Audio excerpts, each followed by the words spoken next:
Bike ಸವಾರನೋರ್ವ ಇಬ್ಬರು ಶಾಲಾ ಮಕ್ಕಳನ್ನ ಪುಸಲಾಯಿಸಿ ಅಪಹರಣ ಮಾಡಿಕೊಂಡು ಹೋಗಿರುವಂತಹ ಘಟನೆ ಧಾರವಾಡದ ಕಮಲಾಪುರದಲ್ಲಿ ನಡೆದಿದೆ.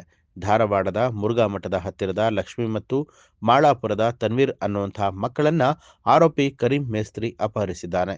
ಈ ಮಕ್ಕಳು ಕಮಲಾಪುರದ ಶಾಲೆಯಲ್ಲಿ 3ನೇ ತರಗತಿಯಲ್ಲಿ ಓದ್ತಾ ಇದ್ದು, ಮಧ್ಯಾಹ್ನ ಊಟಕ್ಕೆ ಬಿಟ್ಟ ಸಂದರ್ಭದಲ್ಲಿ ಇಬ್ಬರು ಮಕ್ಕಳನ್ನ ಪುಸಲಾಯಿಸಿ ತನ್ನ ಬೈಕ್ ಮೇಲೆ ಕೂರಿಸಿಕೊಂಡು ಹೋಗಿದ್ದಾನೆ. ಸಂಜೆ ವೇಳೆ ಮಕ್ಕಳು ಮನೆಗೆ ಬಾರದ ಹಿನ್ನೆಲೆಯಲ್ಲಿ ಪೋಷಕರು ಉಪನಗರ ಪೊಲೀಸ್ ಠಾಣೆಯಲ್ಲಿ ಪ್ರಕರಣವನ್ನ ದಾಖಲು ಮಾಡ್ತಾರೆ.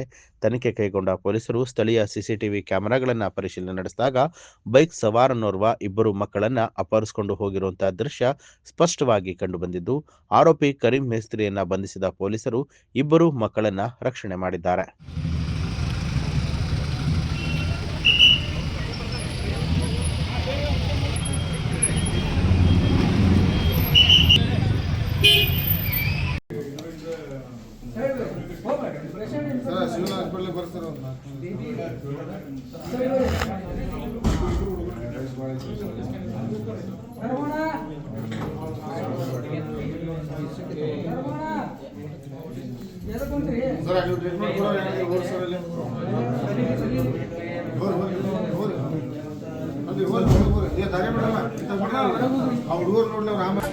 ನ್ಯೂಸ್ ಅಲರ್ಟ್ ನಿಮ್ಮಿಂದ ನಿಮಗಾಗಿ.